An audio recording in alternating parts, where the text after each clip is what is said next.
వల్ల వారి పూర్తి సహకారం స్వామివారికి ఈ ధర్మం సంబంధించిన కార్యక్రమానికి ఉంటుందని ఆశిస్తూ శ్రీపీఠం ఉన్నటువంటి ప్రాంతానికి ఎమ్మెల్యే గారైనటువంటి శ్రీ కన్నబాబు గారిని వారి యొక్క సందేశాన్ని ఇవ్వవలసింది కాకినాడ రూరల్ ఎమ్మెల్యే గారు.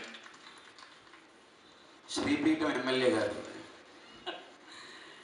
ఈరోజు మన కాకినాడలో ఏర్పాటు చేసిన హిందూ ధర్మం దిశానిర్దేశం అనే ఈ అతి బ్రహ్మాండమైన కార్యక్రమానికి వేరే పేరున్న పూజ్యశ్రీ పరిపూర్ణానంద స్వామీజీ గారు, స్వామీజీలు, మాతాజీలకు, హిందూ సనాతన ధర్మ రథసారథులకు,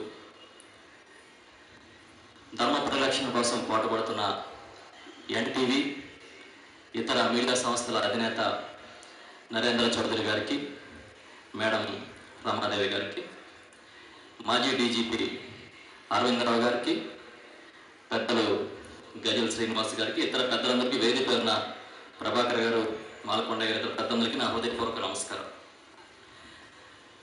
ఇంతమంది పెద్దల ముందు, జ్ఞాన బోధకుల ముందు మాట్లాడటం అనేది ఒక సాహసం అవుతుంది.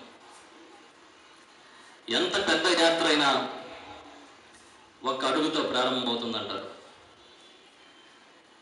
ఎంత పెద్ద ప్రవాహమైన ఒక బిందువుతోనే మొదలవుతుందంటారు. అలాంటి యాత్రకి తొలి అడుగు కాకినాడలో పడ్డం అనేది మనందరికీ గర్వకారణం. ఇది చారిత్రాత్మకమైన అంశం అని చెప్పి నేను భావిస్తూ ఉన్నా. ఇంతకుముందే స్వామీజీ గారు చెప్పారు, నేను ప్రాతినిధ్యం వహిస్తున్న నియోజకవర్గంలో శ్రీపీఠం ఉంది అని అంటే అది నాకు ఎంతో గర్వకారణం, చాలా ఆనందదాయకం. ఈరోజు కాకినాడలో ప్రారంభమైన ఈ చైతన్య ప్రవాహం, ధర్మ పరిరక్షణ ఉద్యమం అనంతంగా సాగాలని మనస్ఫూర్తిగా కోరుకుంటూ ఉన్నాను. నేను ఒక్క నిమిషం పాటు 2 విషయాలు మీ దృష్టికి తీసుకురావాలనుకుంటున్నాను. ముందుగా ఇక్కడ హిందూ ధర్మానికి దిశానిర్దేశం చేయాల్సిన పరిస్థితులు వచ్చాయని మనం అనుకుంటున్నామా? దిశానిర్దేశం ఎప్పుడో జరిగింది. దాన్ని ముందుకు తీసుకెళ్లే రథసారథుల అవసరం అనేది ఇప్పుడు మనకు అర్థమైంది. ఆ కార్యక్రమాన్ని స్వామీజీ కానీ ఇతర స్వామీజీలు, మాతాజీలు అందరూ భుజాన వేసుకున్నారు. ఈ మధ్యకాలంలో నేను పబ్లిక్ అకౌంట్స్ కమిటీ సభ్యునిగా టీటీడీ రివ్యూ కోసం వెళ్ళడం జరిగింది.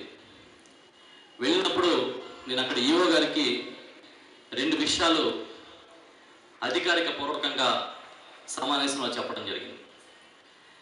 ఈరోజు చాలా బాధాకరం, మనం ధర్మాన్ని సంరక్షించాలనుకుంటున్నాం, కానీ రోజు దేవుణ్ణి కొలిచి మనకి దేవుడికి మధ్య సంధానకర్తలుగా ఉండే అర్చకులు భవిష్యత్తులో దొరకని పరిస్థితి ఏర్పడింది.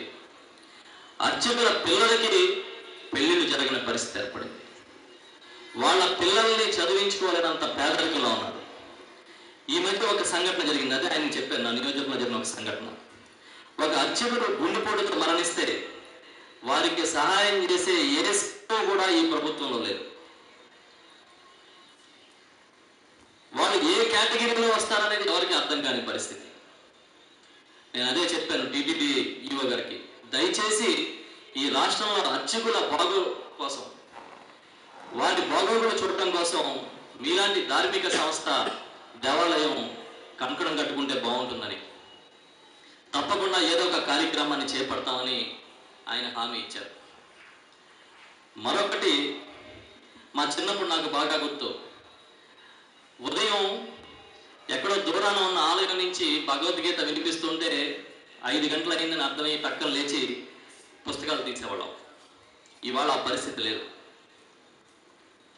నేను టీటీడీ గారిని అడిగింది ఏంటంటే, ప్రతి ఆలయానికి ఉదయం పూట, సాయంత్రం పూట ప్రవచనాలని చెప్పగలిగిన వారిని అధికారికంగా నియమించండి, గౌరవ వేతనం ఇచ్చి, దానివల్ల ఉపయోగం ఉంటుంది, అది ధర్మాన్ని సంరక్షించిన ఒక కార్యక్రమం అవుతుందని చెప్పి నేను ఆ రోజు రిక్వెస్ట్ చేశాను. తప్పకుండా పరిశీలిస్తామని కూడా చెప్పారు. మనం ఇంతమంది పెద్దల ముందు మాట్లాడే అంత శక్తి, సామర్థ్యం 2 నాకు లేవు.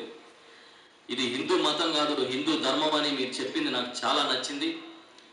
చాలామంది ఇది చిన్న చిన్న వాళ్ళకి సంబంధించింది కాదు అనే ధోరణిలో ఉన్నారు. అది పోయే విధంగా మన అందరినీ ఇముడ్చుకునే విధంగా ముందుకు చేతులెత్తి కోరుతూ సెలవు తీసుకుంటున్నాం. స్వామివారు చెప్పినట్లుగా